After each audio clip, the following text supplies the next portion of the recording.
This is Media Sales Mastery, the podcast for media sales professionals.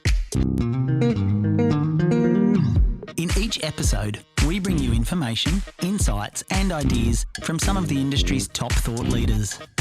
Connect with us to help pick the topic and guide the show.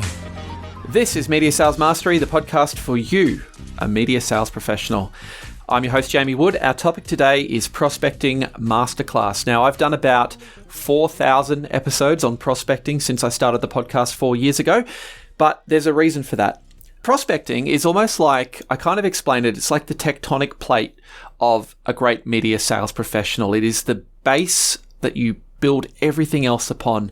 And what I think is also probably pretty scary is that, generally speaking, as an industry, both here and around the world, no one is doing nearly enough prospecting for new business. So what is prospecting exactly? Prospecting is the strategic process of identifying and reaching out to potential clients who align with your media assets. The goal is to build a pipeline of many of these types of advertisers who are likely to benefit from engaging with your audiences. So if you want to put it a bit simpler, it's about finding a brand that could thrive by partnering with you. It's as simple as that. And whilst we think that a lot of prospecting is actually that establishing a connection, that very tactical thing of actually reaching out, there is a little bit more behind that. Really, it's its own unique subset of a sales process.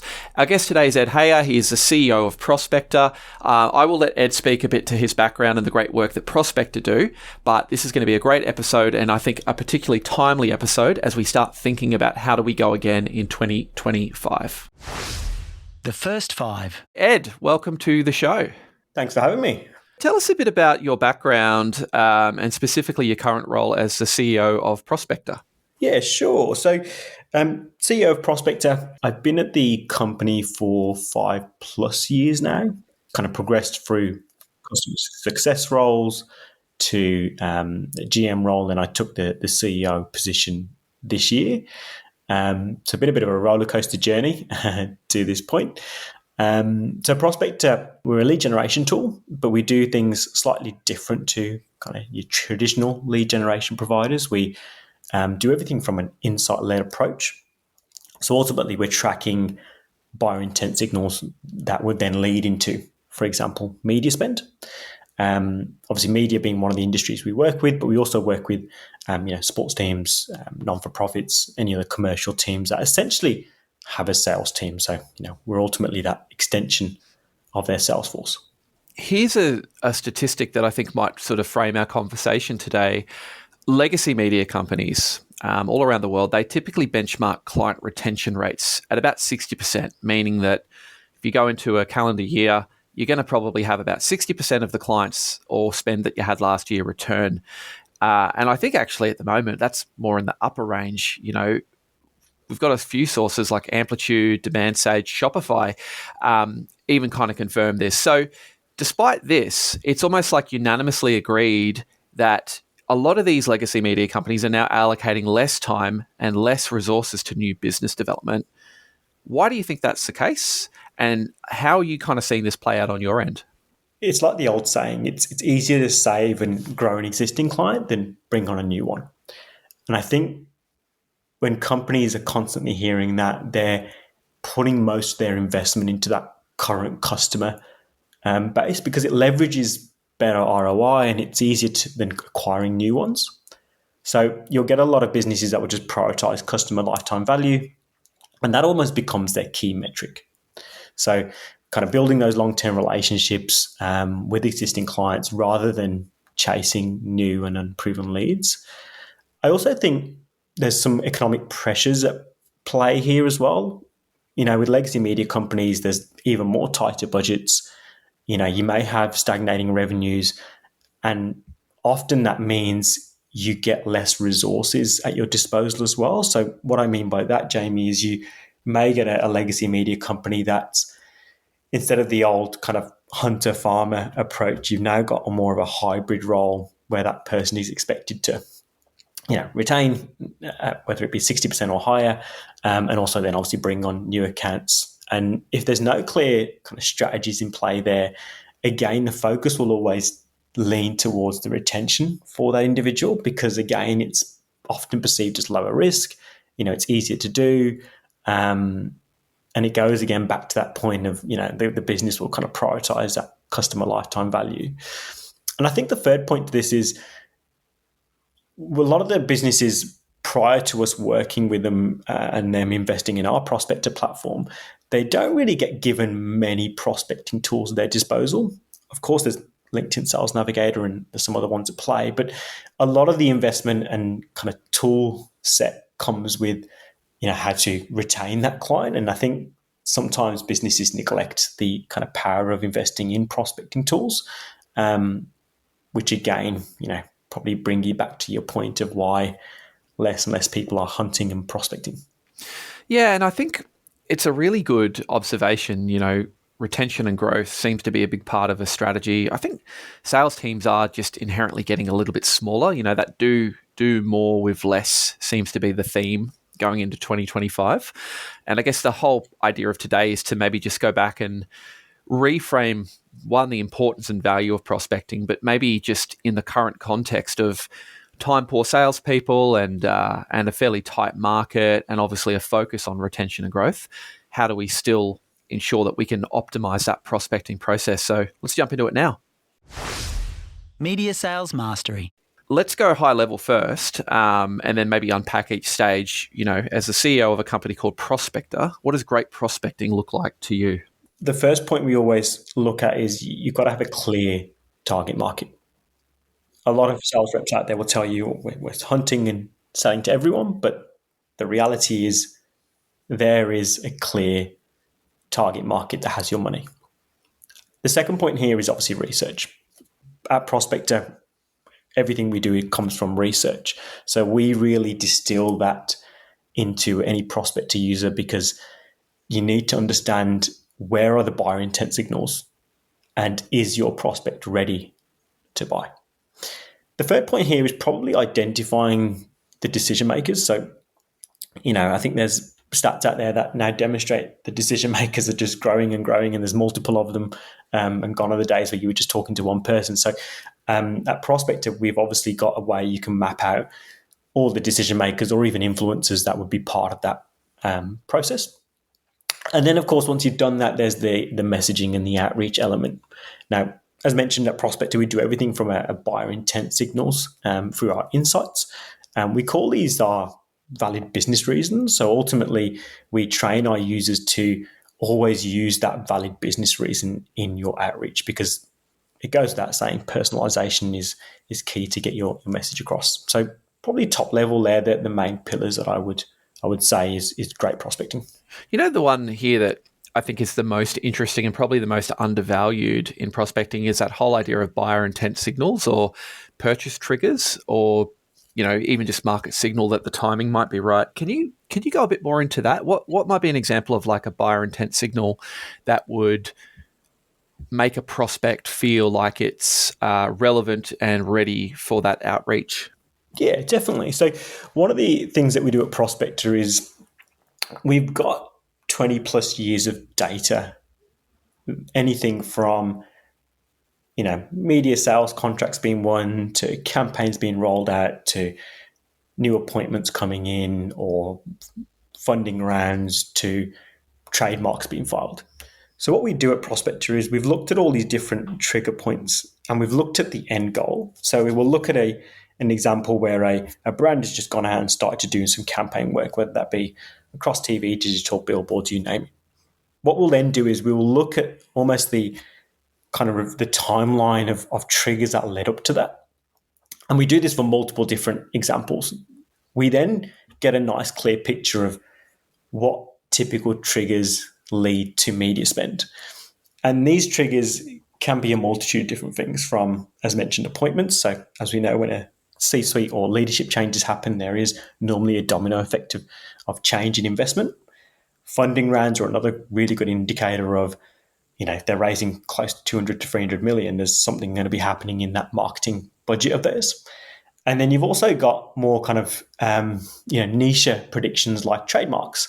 When often a trademark gets filed, it's either they're planning to use that in an upcoming media campaign or there's an upcoming product launch on the horizon, which is obviously going to then require some sort of media spend off the back of that.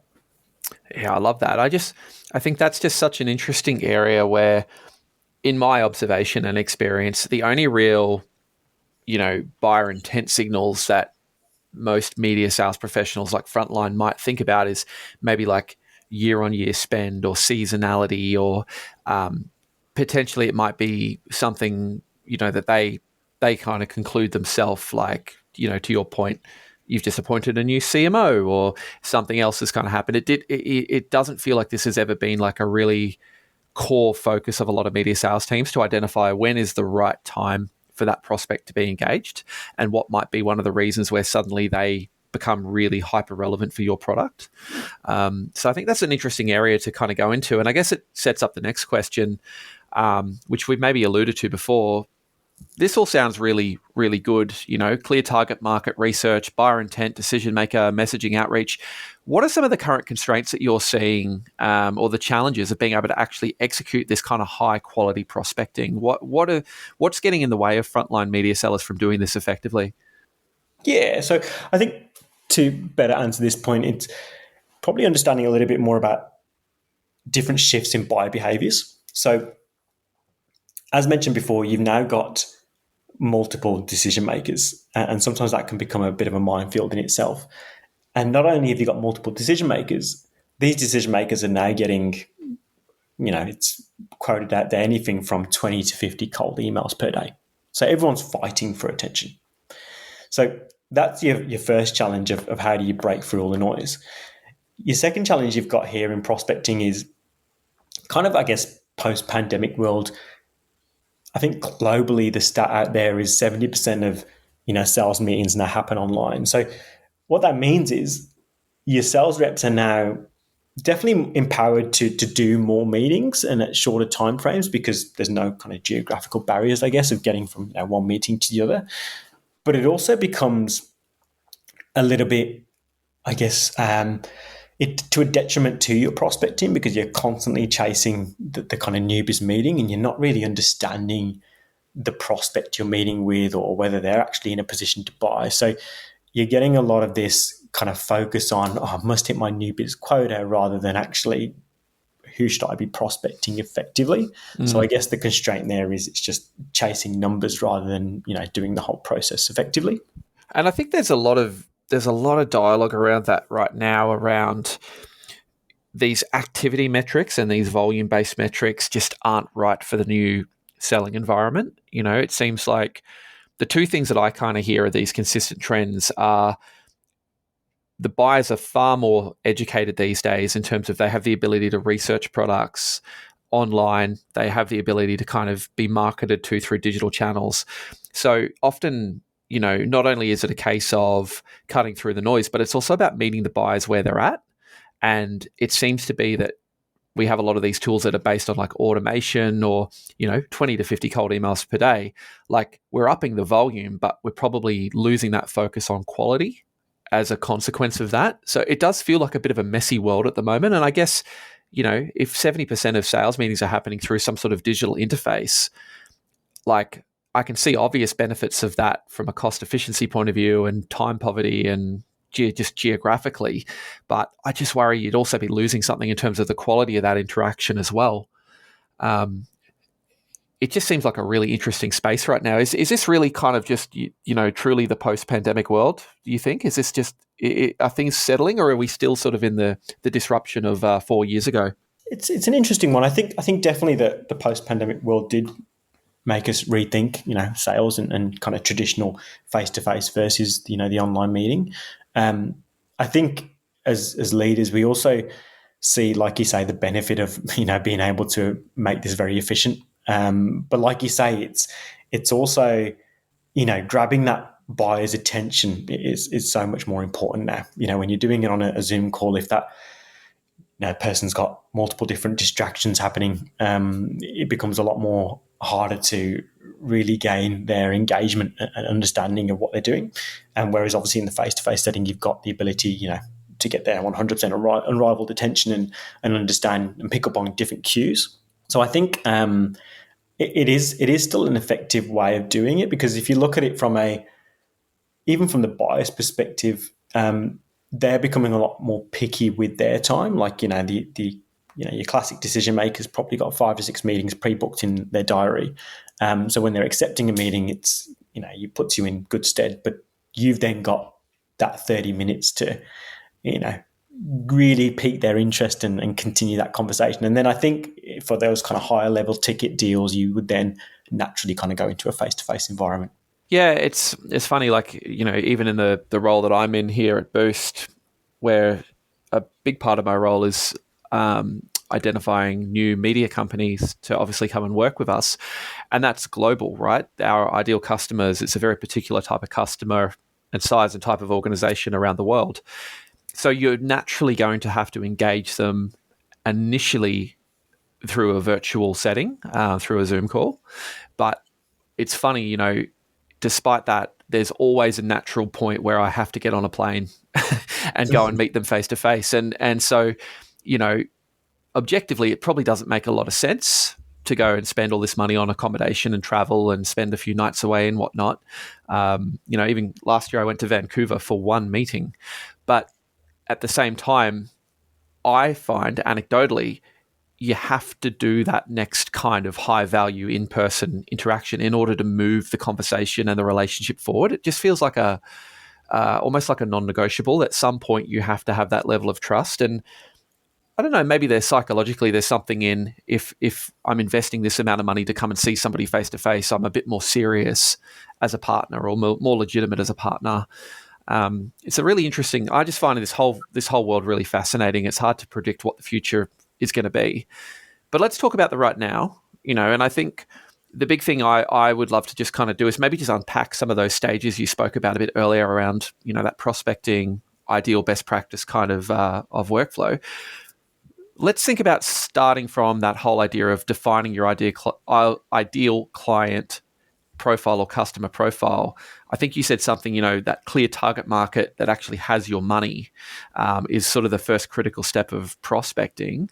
What does that process look like? Like, what are some of the things that a media sales professional should be focusing on when they're building out that ideal customer profile? There's actually 2 ways we look at this. The first one is who has your money. And what I mean by that is when you look at your client portfolio or all the businesses that, are spending money with you, you're ultimately building out a simple profile of who and what they do. So what industry are they part of? How many players are also in that industry? Is it a saturated market? Is it a relatively new industry? What size of customer are they? But also understanding their target audience. Who are they selling to? Obviously, for some media sellers, there's also the geographical element, so where they're located. But also, we put a lot of focus on understanding the trends that are happening in that sector. So, for argument's sake, let's say you do really well in the auto industry, and that is where most of your money comes from. Now, we're seeing some massive trends in that space. We've got Chinese EV automakers going crazy at the moment, and we then help our prospector subscribers almost build out different searches to help capture those leads within a sector that they play really well into.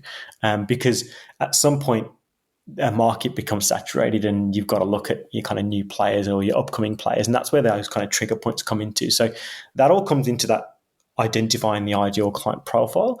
And then the second thing of this is we focus, or we try and educate a lot of our prospectors to look at where your future money is going to come from. And that leans into that kind of trend analysis. So, if we look at, media spend as a whole, right now, going back 10 years, you could easily capture the typical industries that would spend on media, right?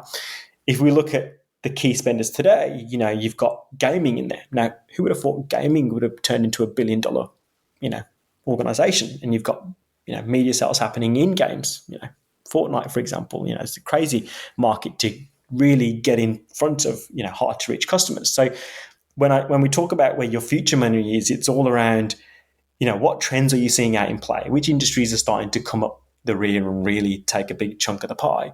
And how do you start to identify a client profile within that new space? Because not only will you then be early into that space, you're not also competing with thousands of other people trying to get their attention because it's a relatively new market. So that's why we call it kind of that future money. That is such a good sort of insight. And I don't think anyone, and I'm not having a beat up, I don't think anyone necessarily does this exceptionally well, but everybody understands the value of doing it. The idea of trying to kind of paddle before the wave is the analogy I'd use. Trying to position yourself so you can ride that growth of a market by identifying where the growth is. So powerful. And I just worry that we just default to kind of fighting over that existing revenue that's in the market right now. And, it very much seems to be about fighting or scrapping over market share and trying to win, an unfair share of the existing market rather than setting up these future strategies. What does that research process look like, Ed? So when you're trying to kind of build your ideal customer profile, or maybe you've built your ideal customer profile, what do you typically sort of research? Do you research the prospect themselves? Do you research their industry? Do you have to look more at like the media presence of certain brands and then reverse engineer it? Is it about trying to uncover their needs? I guess what I'm trying to understand is how do you get a usable snapshot of that without spending too much time in the weeds, to a point where it becomes time inefficient to do too much research? Yeah, definitely. And I think when we touch on this kind of research point, our sell when we bring on clients through Prospector is we want to cut down your research time, which almost sounds counterintuitive because we're giving them a research tool, right? But we find that a lot of salespeople will typically spend, 70% of the day doing research, right? And only 30% of the day actually in front of customers. We almost want to flip that. And the way we do it through Prospector anyway is we will give you, or we'll, once we've got your client profile, we'll plug that into the search algorithm, and we will ultimately then, I guess, map up different trigger points to that ideal client profile. And those trigger points will then reveal, as mentioned previously, different things that are going on within your prospects. So whether it's, new leadership, when do they come in, but also what have they done so far? And also what did they do previously? So we've had a few really good insights lately on, as you mentioned, new CMOs coming in, but it's important to understand what changes did they make at their previous organization and what are they likely to do. We're all creatures of habit, and it's probably another reason why we farm in our existing market is because we don't want to go into the unknown. So I think those trigger points are super key to that research piece because it gives you, in our insights, a very snapshot view. We don't want to over-inundate you with too much information where you're just spending most of your day reading. It needs to be short, sharp. This is a new leader. This is what they've done previously. This is what they're likely to do.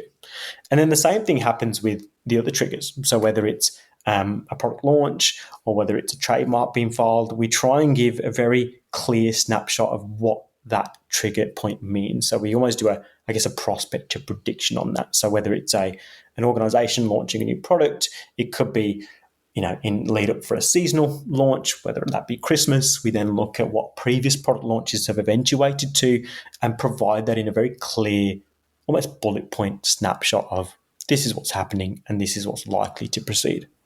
Yeah, I think that's so powerful because so much of the competitive analysis that you typically see in media is it's almost retrospective. Like you're kind of looking back and going, okay, look, they're live on out of home and they're live on radio and they're, you can see their spend history or something, from like an ADEX report, but you're not necessarily able to do too much with that information in real time or feel like you're sort of ahead of the curve almost. So that's a really interesting area, this whole idea of like predictive, what did you call it? Sorry, what was the word you used? It was predictive something. We call it prospector predictions, and it's ultimately, I think as well, what we see a lot of here, Jamie, is people will be prospecting when the ship has already sailed. So they'll typically say, the billboard's put up there or the campaign's been launched and they're going, right, how do I chase these guys so they spend with us, right? Now, what gets neglected is almost those trigger points that are not so sexy. They're not really in your face, but they're the ones that indicate this is the right time for you. Because it's not the, oh my God, we've just spent a billboard campaign or a TV commercial and we spent millions on that. It's more the precursors that lead to that. And if you can get in at that point, that's when you really start to kind of see the fruit of your research, I guess. And then the final point I'd bring on that, Jamie, is if you are targeting brands that you know are out there spending, we have it's quite a cool peers function to our platform, which allows you to then go, okay, I know these guys are spending millions on advertising. They do it all every year, every month, whatever that might be. And then we have a quick kind of peers section to that profile, which allows you to then identify, going back to the client profile, similar prospects, same fit, same size. And we almost call these the challenger brands. So you could take the example of BYD, where we've been tracking that business now probably since 2019, and we picked them as a challenger brand back then because we knew the backing they had. We knew that there was a shift in EVs, and we knew that Chinese automakers were starting to ramp up. So we almost had that as the challenger auto brand. And as you can see now in 2024, they're turning out to be one of the biggest kind of auto spenders out there. You sort of lead on to a really interesting point too, which is almost this idea of prospecting by category and looking holistically across an industry. And I've always found there's something really powerful and really efficient when you're prospecting of going, okay, obviously there's like the ideal customer profile. These are the ideal target clients we want to transact with. But being able to look at it and go, okay, electric vehicles as a broad subset of the automotive category, and identifying, the market leader, shall we say, and the potential challenger brands, and looking horizontally across that industry and actually being able to outreach to multiple prospects with a similar type of VBR. That's where I find there's some real efficiency. And when you can have a sales team that are disciplined and focused on doing that, that's where you can really see the dial start to move, because you're just maximizing the surface area of potential revenue opportunity that your team are actually going out and, making contact with effectively. 100%. It's all about efficiency and personalization. Without that, prospecting falls. So let's talk about this idea of hit list development and building out that hit list in more detail. This one seems like a simple step, but I also think it's something that a lot of people don't get a lot of training on, how to actually build a hit list and what does best practice look like. We typically, and myself included, used to always just rely on the reps to know their patch and to do it. What in your mind does really good hit list building look like? Is there a process? Is there a framework? Are there some fundamentals? How does that sort of play out in your world? What do you think that should that looks like? Yeah, sure. I mean, we've touched on a few of these points earlier. I think when we look at that kind of hit list, and you referenced it there, it can be done through whether that be categories we want to move into. So a lot of the businesses that we work with, they will have what they call their kind of core customer. That's where all their creds are. They've got all the great testimonials, and we will almost build out a hit list within that market. So we'll take those categories and go, right, okay, these are the players, and then we'll look at also then the challenger brands in that environment and go, look, these are the ones that are up and coming and we need to focus on them. And then we also then look at the trends in that industry. And then from there, the platform allows you to then quickly just simply build a hit list within that cohort that then generates insights for you on those businesses or those categories. So from a hit list standpoint, we try and educate clients to look at, yes, where your sweet spot is and where you do well, but then also look at, which is the second point here, kind of siloed industries that would work well with your proposition. So obviously in certain clients of ours, they'll have a niche, but then there are also industries they can quickly and easily pivot into without needing to reinvent the whole wheel. It's also really interesting when you think of this idea of hit list development. Sometimes the filter that I think might be missing there, which I think you referenced earlier, is does the client have that future growth potential? What are the clients right now that might seemingly be those big prospects in the market and control the big budgets and whatnot? But what does the next 3 to 5 years of their their industry look like? Are they in a declining market? Are they migrating spend away from your media type or channel? That one I think is something that potentially good prospecting sort of frameworks should also uncover as well. Is these clients might be sort of kind of high value prospects right now, but what does their future value look like as well? Oh, 100%. And one of the things that we do that helps kind of frame that is we do a lot of kind of trend reporting on, for example, new businesses entering the Australian market. And what we will typically do there is we will not only look at the kind of profile of the business, we'll almost look at what kind of sector and category they're part of.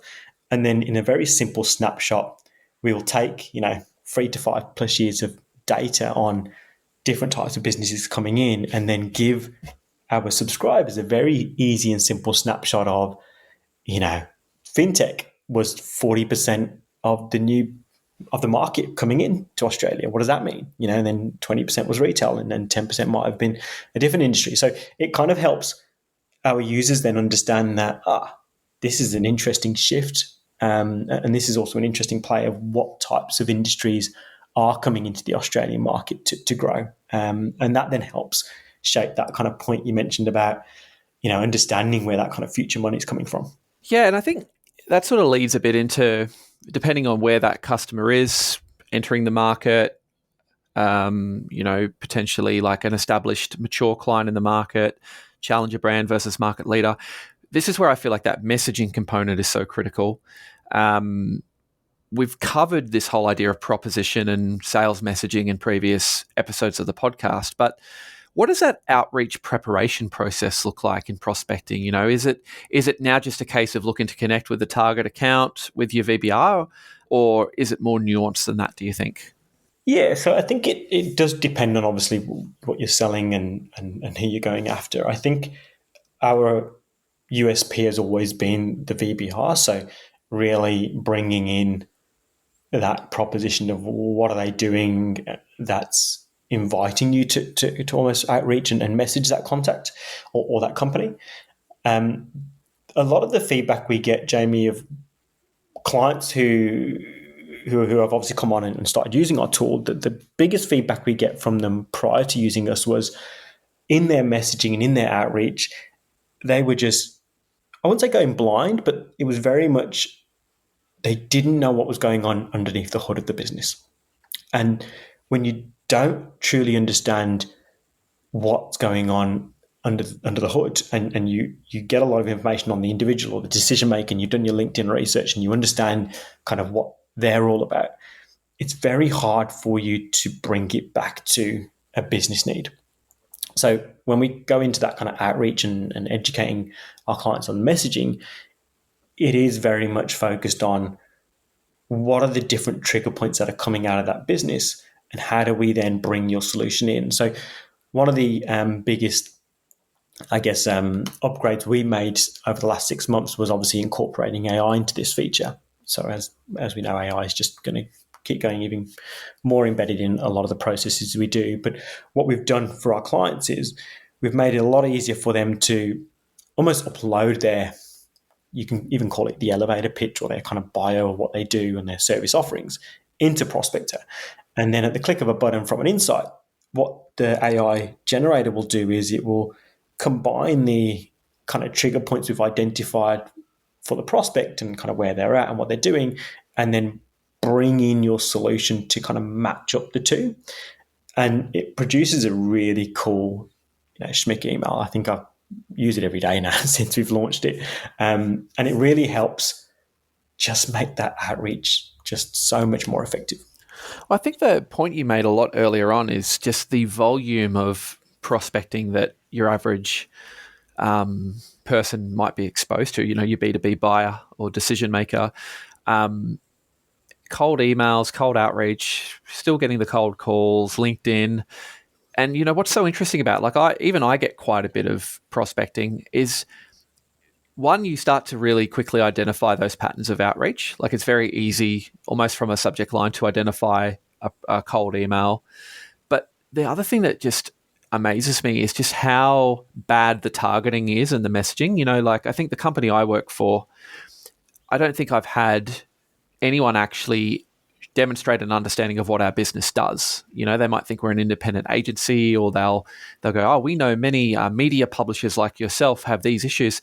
So why I think that's really interesting is, yes, there's these great tools to automate some of this, but the credibility that you would obviously establish with the client if you can come in with really targeted messaging that shows that you have a really good understanding of the nature of their business and maybe just the pain points or their trading environment where it might be right now, straight away that is going to cut through. Because I just think that so often we miss the mark with our messaging, with our prospecting.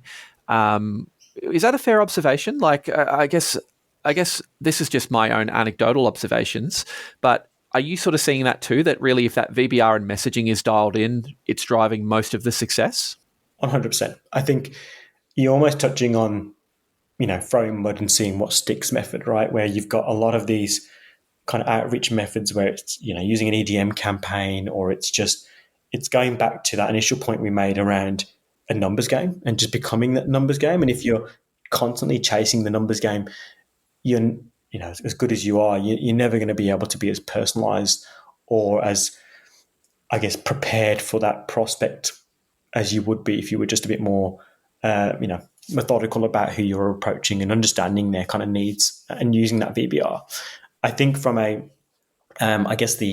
method perspective, whether it's an email or a phone call, personally, I've from previous sales roles, I've always been a caller, and I think I think calling is very, and I still think it is very underused and underestimated. I think there's a lot of, kind of anxieties around, making that call and everyone leans towards the email. But if you've done your research on the prospect and you know where they're at and you know that there is a good chance that they're ready to buy and you're able to capture them on the phone, you've got pretty much a really good 10-second window to demonstrate that you know what you're talking about. And what better way to do it than on the phone versus the same person getting 50 emails from like-minded people a day? I use this example a lot, mate, because I had to do some prospecting recently, and it was directly to the CEOs of these big media companies in a market we were focusing on. There were 4 CEOs. I had their contact details. I called them all directly on the mobile phone. I got through to all 4 of them. A couple of them called me back. A couple of them answered straight away. And I just remember going, wow, like how much more efficient is this than trying to send them emails, talk to their EAs, get people to introduce me, send them a LinkedIn DM. Like I literally got straight to the mobile phone of them all, and they all took the call. They all had the conversation. They were all polite. And I just remember one of them, I actually said to her, I was like, look, I don't typically just sort of pick up the phone and dial out of the blue. She sort of made a point and said, well, nobody does anymore, but actually this is probably the best way to get me. So I think there's a real insight there that you have all these amazing tools that are probably great to soften things up, so your outreach might not be completely cold. But I still think, to your point, Ed, like the phone is still, in my opinion, the quickest way to make contact with a potential prospect. And I'm yet to be convinced otherwise of that. I think a lot of the other tools that we use, we say that they're there to warm up a lead or to nurture them or prime them in sort of a sales cadence or a sequence. But I almost think sometimes that's about removing the psychological barrier of the sales rep before they make the call. They'd rather make an outreach once they've had 1 or 2 touch points, build a bit of familiarity or awareness before they pick up that phone and just do a complete cold outreach. So yeah, interesting. That phone reluctance thing, is that something that you sort of work with your clients around, coaching them or helping them with different sort of phone-based outreach recommendations? Yeah, definitely. And look, this is becoming obviously a lot more challenging with, all the kind of data privacy laws and GDPR regulations and somewhat to make sure you've got clean data. But I think you kind of touched on it already. If people aren't making phone calls, you've almost got a competitive advantage straight away. If everyone else is targeting them through an email and nobody's trying to hit them up on the phone, A, you've got in before your competitors, and B, you've got that personal touch point. And that could even be a 10-second call where you've caught them going into a meeting, but you've driven a connection there that can't be done through the other channels, whether that be email or, over a LinkedIn email request, which I'm sure millions of decision makers are getting every day. So yeah, 100%. We definitely try and get our clients to adopt the phone. And it probably goes back to that initial point we spoke about where, you've got a lot of kind of hybrid roles now where retention is kind of key. And then if you've got time, you do a little bit of new business. And you touched on it. If you've only got X amount of hours to do that new business, why not make it as efficient as possible and just connect via the phone instead of spending hours upon hours, email follow-ups after follow-ups getting, nowhere. It's funny too, like, I think that point you made, there is something to be said for just diving into a cold calling block, but there is also something around having that level of preparation and VBR really dialed in. That example you use of BYD, I mean, how powerful if I picked up the phone to you and said, hey, Ed, it's Jamie from Insert X company. Look, I've been tracking your launch into the market since 2019. I see just recently from this press release that this thing is happening. We're working with other EV brands in this market like X and X. Reason for my call is X. Like, that wouldn't take too long to be able to pull that information together, but how much more credibility and how much more relevant does that, that feel making that call when you're leading with something like that, as opposed to, hey, we're from this company, this is what we do. Would love to connect with you and talk to you about, our new product or our new service. It's a subtle tweak, but I just feel like if you were going into that call armed with that kind of information at your fingertips, you wouldn't feel reluctant. You'd almost feel excited to make the call. The response would be, let's have a meeting. Let's have a meeting. Absolutely. I think it's just, and it's so simple, but people just are too quick to go in with what they can offer them. And again, it goes back to that point I made earlier about understanding kind of what's going on behind and under the hood, right? It's, can you quickly tap into something that's on the decision maker's mind right now? And how can you get him or her to then see you've got a solution for them? Absolutely. All right, time for the listener question. I can't ask my sales manager that. Hey Jamie, I work in a media sales role, but a very specific business development unit where we run specific campaigns. For example, we might spend a week prospecting against the solar industry, and then the next week it's health and wellness. Usually we don't source our own leads. They're already loaded into our CRM for us to call against. The problem is that a lot of these leads haven't been qualified or screened correctly. They might not be the right contact person, the business size is too small, or they're just not relevant. My manager said that rather than complaining, I need to build a recommendation for how to fix it. Any tips? I like the manager's approach of come back and give me a recommendation for how to solve your own problem. Is that something you see happening a lot? What's your initial thoughts reflecting on that question? Yeah, and I think this is very, this screams kind of old school sales approach, I guess. And I know it's in the sound so cliche, but you need a prospecting tool to make this so much more efficient. I think depending on the role this call is in, whether their role is appointment setting and their function is a BDR, then there might be some evidence out there that suggests doing multiple calls, eventually you're going to get one or two hits and you set the meeting. But if this person is doing the full sales cycle, again, we touched on these points previously. If you're going in unprepared, you have no idea what the prospect is doing, and you don't have that initial VBR to really engage them, you're constantly going to be falling short. And I think the other thing to probably mention here is the caller references. They spend a week on different industries. I'd probably push back and say why only a week as well, depending on the type of outreach they're doing. I think you need, again, going back to that kind of client target market, you need to spend good amount of time on it before you scrap it and move to another industry. Mate, I think that's a great suggestion. I think the other thing about this too, to me, it strikes me as just that scattergun approach, but it's almost like there's this feeling of you just have to brute force your way through prospecting. We just get a bunch of people spending a week just outreaching to anyone in this category, and we're going to find those, those hidden gems or those really high value clients. But I worry that if they're going out without that really strategic kind of tailored VBR, if they haven't got a little bit more of a robust ideal customer profile in mind, that even those high value prospects are going to be potentially turned off or burnt a bit. The messaging might not really be dialed in enough to actually convert to the next stage.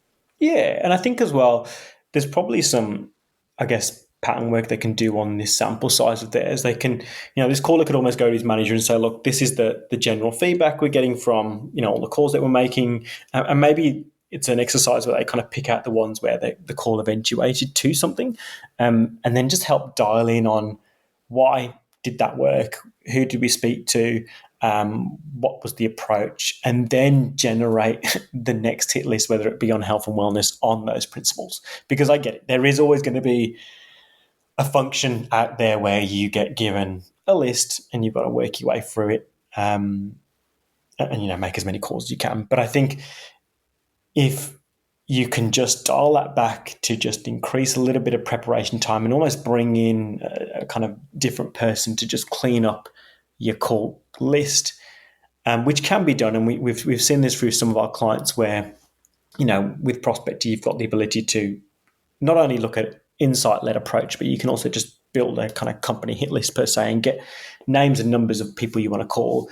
But again, it's vetting that list, making sure you're not wasting your time with people who aren't decision makers and just wasting your time with, there was a feedback I had the other day where someone had called the business and I think the business had gone under. And then the second call they made was to the same person who's just set up a new business. So again, it screams poorly constructed lists and data, which just, time is so of the essence. And it's cliche to say, but whether you're in a BDR role or you're a slightly more senior sales exec, you're just burning through the hours at no avail.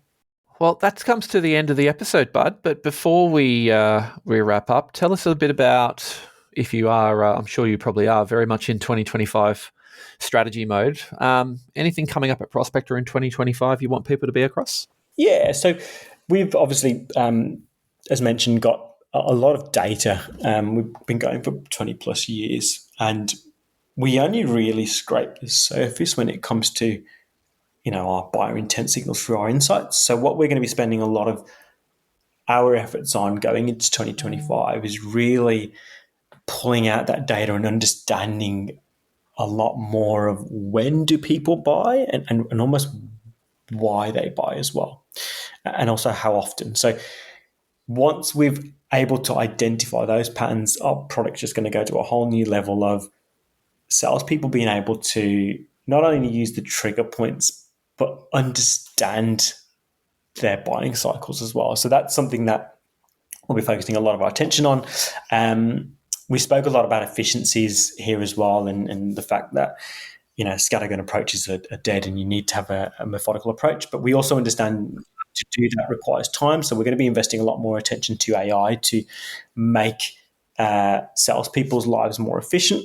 We're going to be also putting a lot of our investment into more CRM integration, because we understand, one of the banes of every salesperson's job is putting in the notes and going back with follow-up meeting notes and all that sort of stuff. You don't really want to be spending a lot of time on that. You want to be doing what you do well in front of clients and selling. So we're going to be putting a lot of our, our investment into making that process a lot more streamlined for our subscribers. Sounds very exciting, mate. Well, Ed, thanks for joining us today to have a chat, bud. I found that really, really interesting. And where do people go if they want to learn more about Prospector, potentially get a subscription? Yeah, sure. So easiest way is to go through our website, www.prospector.com.au. There's a trial option on our page as well, which takes you directly into our team, who will be able to get you up and running, walk you through the product, and get you in there and see what you think of it. Well, I'll put a link to the website in the show notes here for anyone who wants to have a look too. And Ed, thanks so much for your time today. Very appreciated it. Really enjoyed the chat. No worries at all. Thanks for having me.